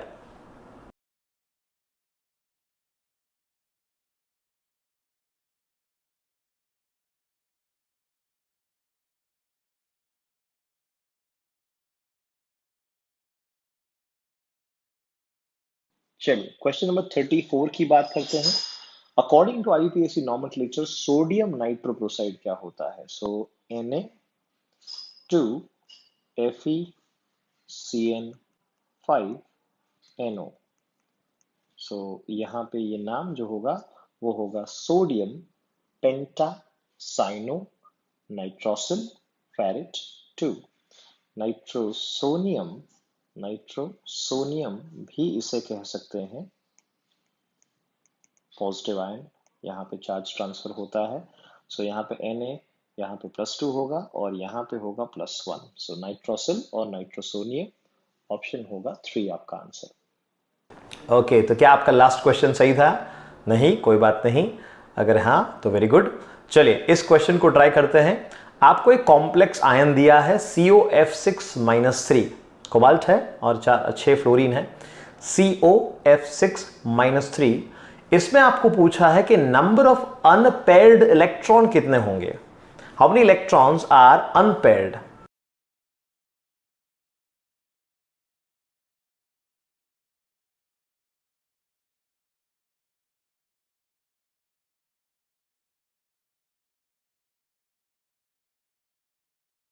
क्वेश्चन नंबर 35 की बात करते हैं। तुमने सॉल्व किया होगा इसको। ओके, आराम से सॉल्व करो, एकदम शांति से, बहुत ही आसान है ये। COF6-3, कोबाल्ट का चार्ज है +3, सो आर्गन 4s में हो जाएगा 0 और 3d में हो जाएगा 6। तो 3d के 6 इलेक्ट्रॉन का मतलब है ये है कि उसमें 4 इलेक्ट्रॉन होने वाले हैं अनपेयर्ड। ओके, सो यहाँ पे आप देख सकते हैं 1, 2, 3 और 4 इलेक्ट्रॉन अनपेयर्ड है, वही आपको क्वेश्चन पूछा है। आंसर होगा आपका 4, मतलब कि option 3। Okay, next one. Question number 36. Which of the following octahedral complexes, which of the following octahedral complexes, right, will not show geometrical isomerism? Geometrical isomerism, इसमें से कौन सा ऐसा ऑप्शन है जो कि नहीं दिखाएगा?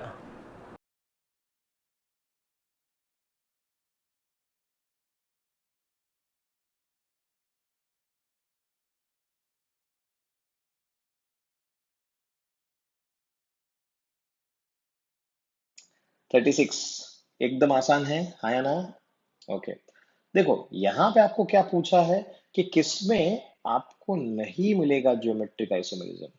तो भाई देखो सिंपल है, M a2b4 में सिस ट्रांस होगा। ओके, M a3b3 में फेशियल मेरिडियनल होगा और M a4b2 में अगेन सिस ट्रांस होगा। सो किसमें आपको नहीं मिलेगा वो है Ma5b1। इसमें किसी भी तरह का ज्योमेट्रिकल आइसोमेरिज्म नहीं होता। ओके, 36 के बाद क्वेश्चन नंबर 37 आपके सामने है। विटामिन B12 क्या कंटेन करता है? विटामिन B12 इसमें से कौन से एलिमेंट को कंटेन करता है? What do you think?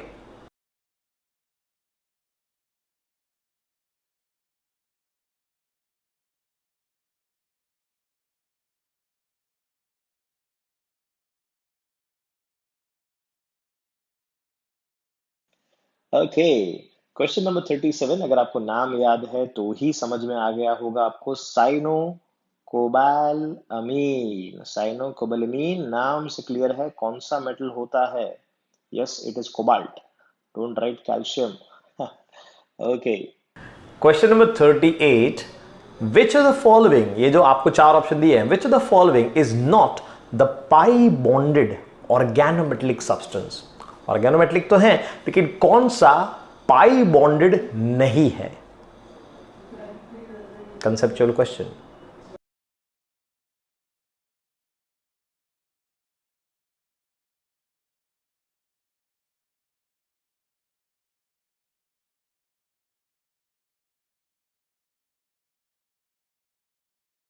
Question number 38 क्या कहता है कि पाई बॉन्डिंग ऑर्गेनोमेटेलिक कौन नहीं है, मतलब बाकी सारे पाई बॉन्डिंग है। तो यहाँ पे आप देख सकते हैं C2H4, C5H5, C6H6 contains pi bonding, whereas CH3 4SN यहाँ पे कोई भी पाई बॉन्डिंग नहीं है। Option 4 is your right answer. चलिए नेक्स्ट वन। आपको ट्रीटियम रेडियो एक्टिव H13 आपको पता है, ट्रीटियम रेडियो एक्टिव जो है, क्लियर है, उसका आपको हाफ लाइफ दिया है। कितना है हाफ लाइफ? देखो ध्यान से, 12.3 ईयर्स। 12.3 ईयर्स का हाफ लाइफ आपको दिया है और आपको कहा है कि initially what we have taken is 32 milligram of the tritium. तो 32 मिलीग्राम ट्रीटियम को आपने लिया है और आपको पूछा गया है कि what would remain after 49.2 years. What would remain after 49.2 years? चलिए सॉल्व करते हैं।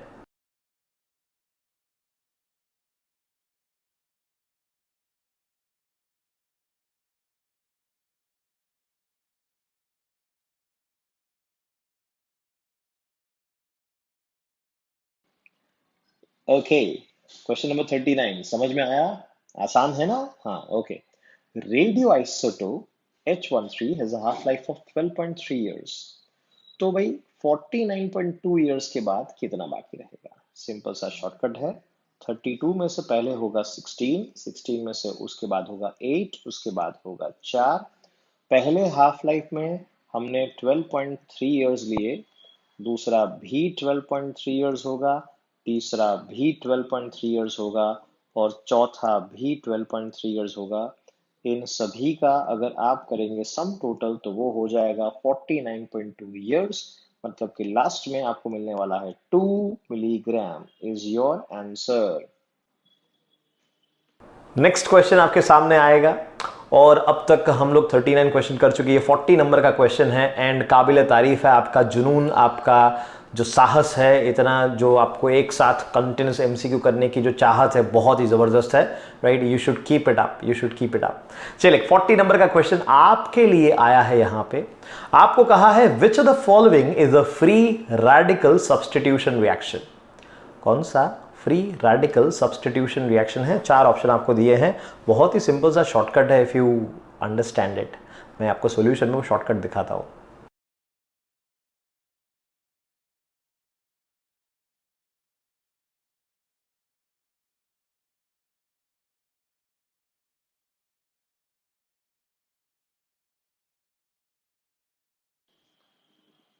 Question number 40। देखो भाई, free radical, yes, free radical reaction की बात कर रहे हैं। अगर मान लो कि बेंजीन के ऊपर कोई सब्स्टिट्यूशन हो रहा है, ये देखो बेंजीन के ऊपर है, बराबर है, तो उसे कहते हैं क्या? उसे कहते हैं इलेक्ट्रोफिलिक सब्स्टिट्यूशन, इलेक्ट्रोफिलिक सब्स्टिट्यूशन। अगर किसी न्यूक्लियोफाइल की जगह पे दूसरा न्यूक्लियोफाइल आ रहा है तो उसे कहते हैं न्यूक्लियोफिलिक सब्स्टिट्यूशन। लेकिन साइड चेन में अगर सब्स्टिट्यूशन हो रहा है, दैट इज क्लोरीनेशन, वो क्या है? वो है आपका free radical substitution. Option D, ये क्या है? ये है nucleophile addition process. Okay, clear है? So that is your answer, option A. Question number 41 आपके सामने आ चुका है। ये क्वेश्चन रिएक्शन के ऊपर बेस्ड है। आप देख सकते हैं पैरा अमीनो टोल्यूइन, या आप कह सकते हैं पैरा मिथाइल एनिलीन। इसका हम लोग रिएक्शन कर रहे हैं सबसे पहले एसिटिक एनहाइड्राइड के साथ, AC2O, that means acetic anhydride. Acetic anhydride के साथ आपने रिएक्शन किया, आपको कुछ मिल रहा है A, जिसके बाद उसका रिएक्शन हम लोग करेंगे Br2 with acetic acid. So bromine in presence of acetic acid reaction होगा, A में से आपको मिलेगा B। अच्छा, बी मिल चुका आपको, अब हम लोग आगे हाइड्रोलिसिस करेंगे और आपको मिलेगा C. So the question is what is C? ये सी कंपाउंड इन चारों ऑप्शन में से कौन सा है?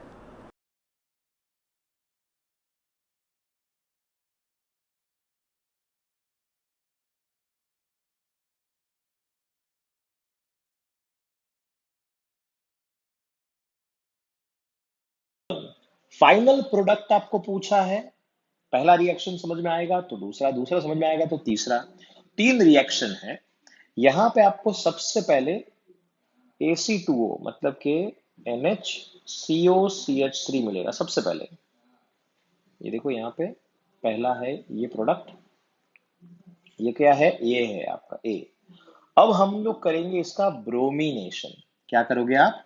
ब्रोमिनेशन। तो ब्रोमिनेशन इसका क्या, कहां पे होगा? Like where it would be? Para पे, ऑर्थो पे। लेकिन आप देख सकते हैं पैरा तो ऑलरेडी सेटिस्फाइड है, सो इसका मतलब होगा NHCOCH3 के ऑर्थो पोजिशन पे यहां पे होगा ब्रोमिनेशन।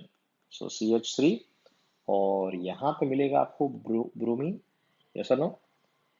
एंड लास्ट में अगर हम हाइड्रोलिसिस करेंगे तो ये बल्कियर ग्रुप वापस निकल जाएगा, मिलेगा आपको NH2 and we have the Br यहाँ पे, और यहाँ पे है CH3, यहाँ पे आ गया फाइनल Br।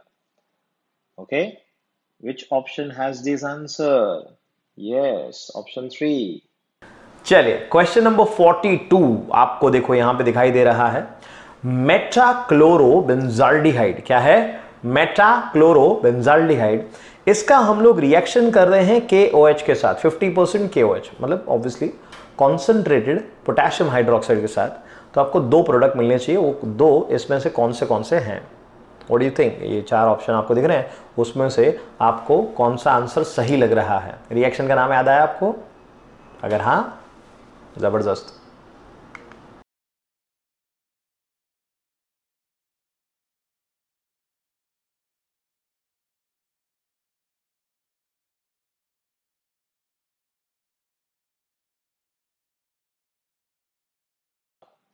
देखो भाई, मेटाक्लोरोबेंजाल्डिहाइड की बात कर रहे हैं, मेटाक्लोरोबेंजाल्डिहाइड। सो बेंजाल्डिहाइड है और उसके मेटा पोजीशन पे क्लोरीन है। 50% KOH क्या समझा रहा है? वो समझा रहा है कि ये रिएक्शन है Cannizzaro reaction. Cannizzaro reaction is a disproportionation redox reaction. Oxidation भी होगा और रिडक्शन भी होगा। यहाँ पे से दो चीजें मिलेगी आपको, एक रिडक्शन होके अल्कोहल मिलेगा और एक ऑक्सीडेशन होके आपको एसिड मिलेगा। चलिए चेक करते हैं कहाँ पे ये दो ऑप्शन है। यहाँ पे एसिड है, यहाँ पे अल्कोहल है, लेकिन इधर चेंज हो गया है कुछ, ये नहीं हो सकता है। यहाँ पे CHOH और CHOH है, यहाँ पे क्लोरीन है और ये है एसिड और ये है अल्कोहल। चलिए यही आपका आंसर है, ऑप्शन 2 और 4। नहीं, यहाँ पे भी एडक्ट बन चुका है और वो भी OH को सब्सटीट्यूट करके, सो that is not happening. Okay, option 2 is your answer. चलिए क्वेश्चन नंबर 43 आपको बहुत सिंपल सा पूछा है। 3 कंपाउंड दिए हैं, देखो क्वेश्चन की लास्ट लाइन पढ़ो। एनिलीन है, बेंजीन है और नाइट्रोबेंजीन है, और इन तीनों में आपको सीक्वेंस पूछा है, कि which one would be more reactive towards electrophilic substitution. किसमें इलेक्ट्रोफिलिक सब्सटीट्यूशन बहुत आसानी से होगा और किसमें बहुत मुश्किल से होगा। ओके, कंसेप्चुअल क्वेश्चन है।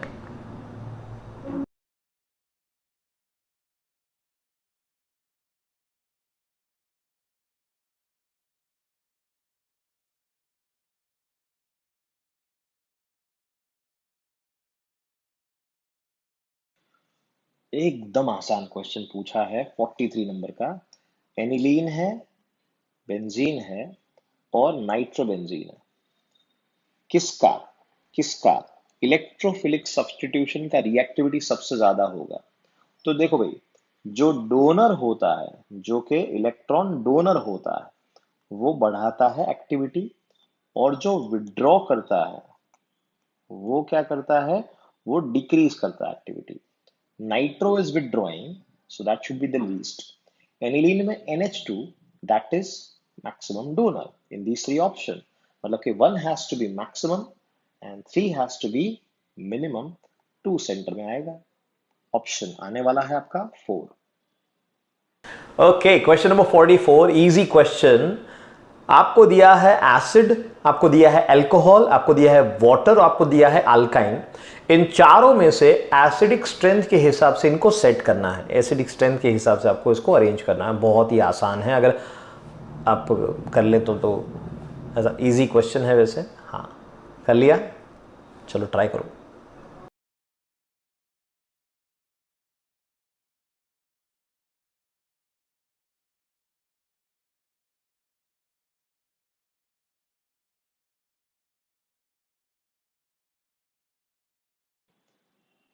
Question number 44। देखो भाई, एसिड स्ट्रेंथ है और एसिड स्ट्रेंथ आपको पूछा, पहले में तो सब में कार्बोक्सिलिक एसिड है, तो ये भाई ऑप्शन में ही क्यों है? हाँ या ना, सब में कार्बोक्सिलिक एसिड रखा है, एसिडिक स्ट्रेंथ क्या होगा? सबसे ज्यादा उसी का होगा ना। If we compare water and alcohol or as well as the alkyne, water has got higher acidity and alkyne acidic hydrogen जरूर है, लेकिन वो पानी के साथ या अल्कोहल के साथ रिएक्शन नहीं कर सकता। बराबर है? That means water is stronger as compared to alcohol, and which is stronger as compared to alkyne. These two, this one and this one, can only react with sodium. Okay, metal strong. So answer क्या होगा? Answer होगा 2 आपका। Okay, question number 45 आपके सामने आ रहा है। आपको पूछ रहे हैं एक्रोलीन है, जो हार्ड सब्सटेंस है, हाई मेल्टिंग पॉइंट सब्सटेंस है, which the following is it structure. Acrolein का स्ट्रक्चर कौन सा है, राइट?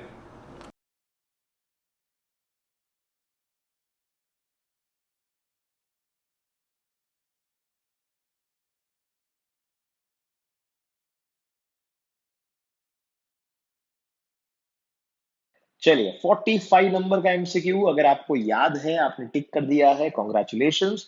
यहाँ पे हम जानते हैं ये हाई मेल्टिंग पॉइंट वाला एक्रोलीन मटेरियल जो होता है, इसका दूसरा नाम है पान, पॉली एक्रिलोनाइट्राइल। और ये किस में आपको दिख रहा है? Yes, option 1। चलिए 46 नंबर का क्वेश्चन आपके सामने। सबसे पहले तो ये रिएक्शन किसका है? रिएक्शन है कीटोन का, RCOR डैश का। रिएक्शन हम लोग कर रहे हैं HCN और KCN के साथ। ए मिलेगा आपको प्रोडक्ट उसमें।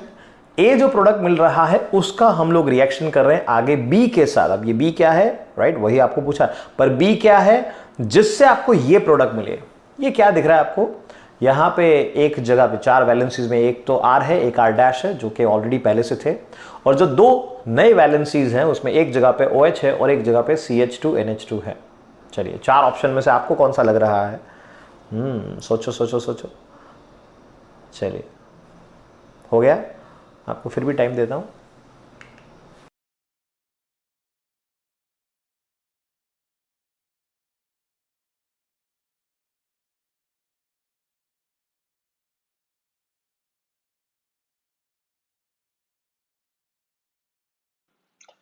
फोर्टी नंबर अगर आपने सॉल्व किया है तो आपको पता चल गया होगा कि HCN और KCN के साथ आपको मिलने वाला है साइनाइड। फर्स्ट ऑफ ऑल क्या मिलेगा आपको?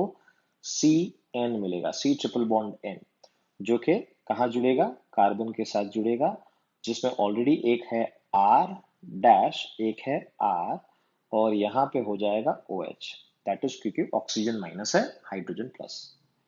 अब अगर अगर अगर हम इसमें से कर रहे हैं बी रिएजेंट के साथ रिएक्शन, तो ना इसमें चेंज आ रहा है, ना इसमें चेंज आ रहा है, ना इसमें चेंज आ रहा है, CN में चेंज आ रहा है और वो हो रहा है CH2NH2।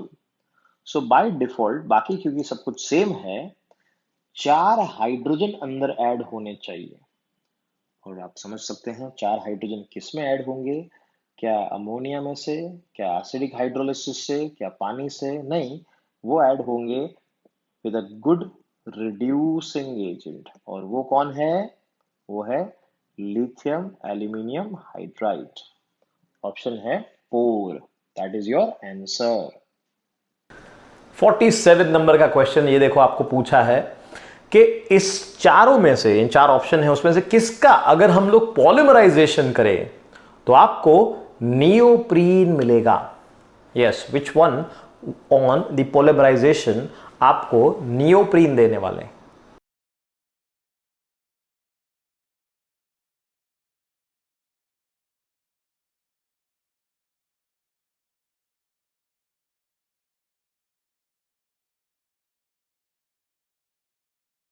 ओके, क्वेश्चन नंबर 47 बहुत ही सिंपल है।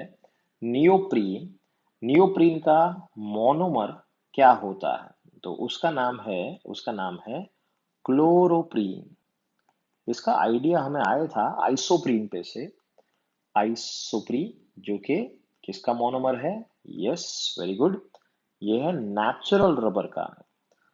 आइसोप्रीन की बात कर रहा हूं, और ये क्लोरीन यहां पे रख दिया तो वो हो जाएगा नियोप्रीन का मोनोमर। अगर Cl की जगह पे आप रख दो CH3 तो वो हो जाता है आइसोप्रीन। ओके, समझना ध्यान से क्योंकि दोनों MCQ मैंने साथ में सिखा दिया आपको। ओके, सो 48 नंबर का question, what is glycolysis? Glycolysis क्या होता है? ये तो बी ग्रुप आ गया ये तो बायोलॉजी और केमिस्ट्री का कॉम्बिनेशन है, बायोमोलिक्यूल चैप्टर में से।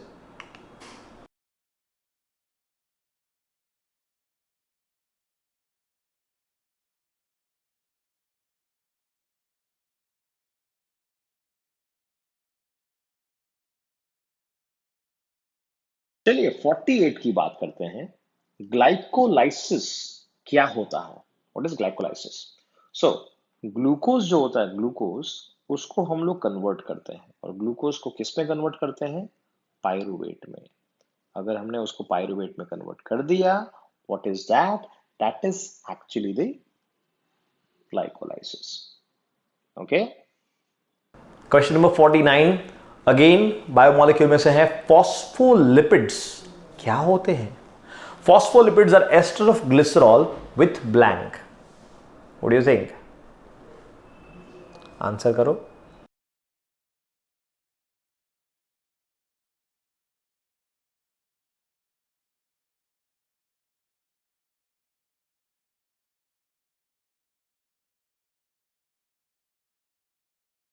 सो 49 नंबर तुमने जब सॉल्व किया तो तुम्हें पता चला फॉस्फोलिपिड्स की बात कर रहे हैं, asters of glycerol with what, किसके साथ? तो वो होता है दो कार्बोक्सिलिक एसिड और एक फॉस्फेट ग्रुप। फॉस्फोलिपिड में जब हम ग्लिसरॉल के साथ रिएक्शन करेंगे तो ग्लिसरॉल में CH2OH dash CHOH dash CH2OH, तो उसमें से दो कार्बोक्सिलिक एसिड के साथ जुड़ेंगे और एक जो होगा वो फॉस्फेट ग्रुप के साथ जुड़ेगा। Okay, so that is your option 2। चलिए आइए एंड करते हैं क्वेश्चन नंबर 50 के साथ, last question of this session. Okay, शेरगिफ्स रूल क्या होता है? अगेन बायोकेमिस्ट्री में से ये क्वेश्चन है, राइट? बायोलॉजी वालों को तो तुरंत आज आ ही गया होगा शेरगिफ्स रूल, राइट? बायो में भी बहुत अच्छे से पढ़ा होगा इसको।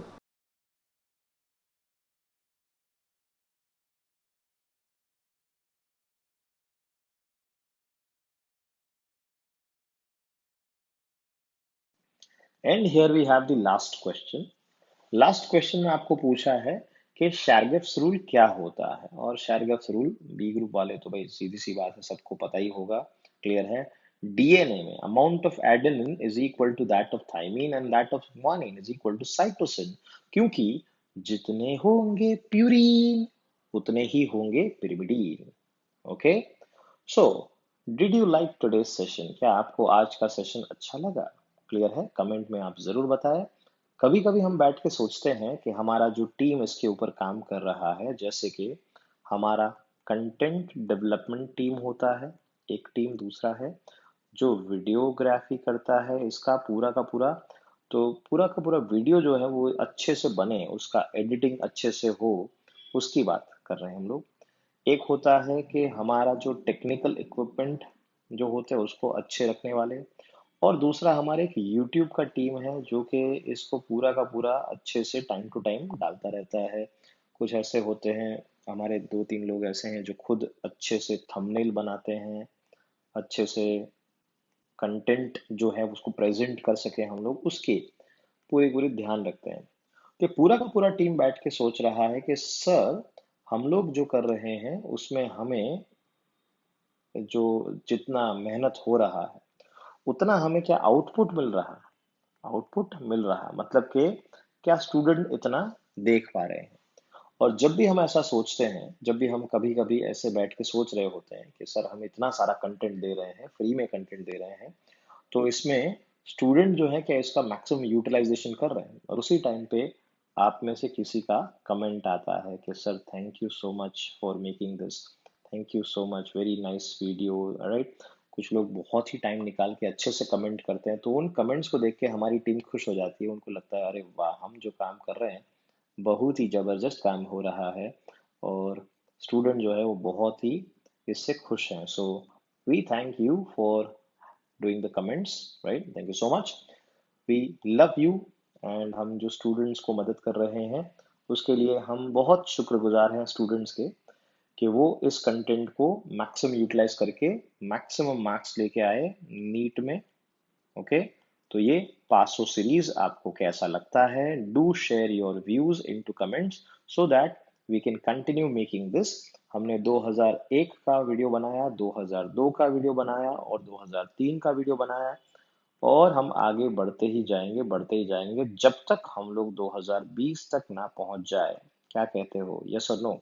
जितने भी पेपर हुए होंगे उन सभी का पेपर सॉल्यूशन आप तक पहुंचाना, ये पासो सीरीज का मेन एम है।